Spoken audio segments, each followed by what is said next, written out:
mean, I was always getting tattooed as soon as, I tattooed myself when I was like 12 with an X-Acto knife and some India ink, you know?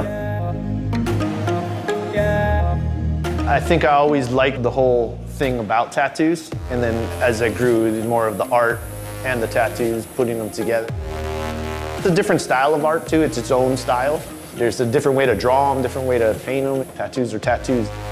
The word tattoo actually came from Samoa, is what they say, you know. Samoans have been some of the first ones to ever do tattoos, you know, thousands of years ago. Pretty much as soon as they learned that you could poke yourself and something would stay, then that's the history of it, you know. My machines, I make them the way I like it, and the way I like them to run is I make them to where I feel that they're quality machines. My name is Evan Ojaka, and I am a tattoo artist.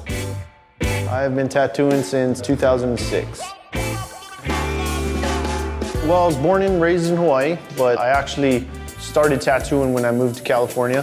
I used to drive, I was a boat captain in Hawaii, and then, which was not a bad gig either. And then when I moved to California, boating here was a different scenario, so I got the itch to tattoo again.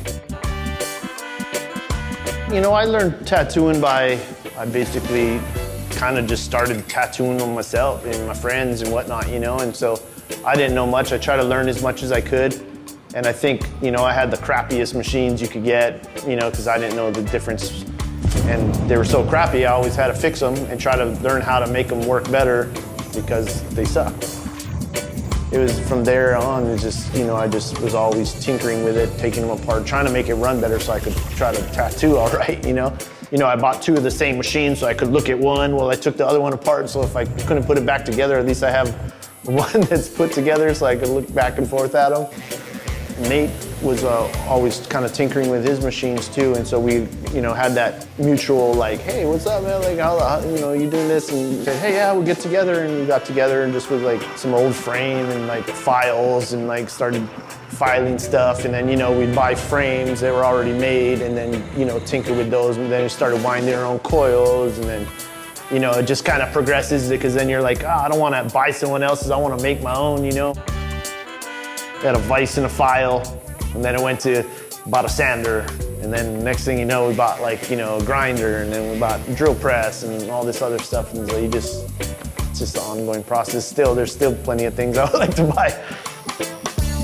To this day, I'm still constantly learning, you know what I mean? It's a never-ending learning process.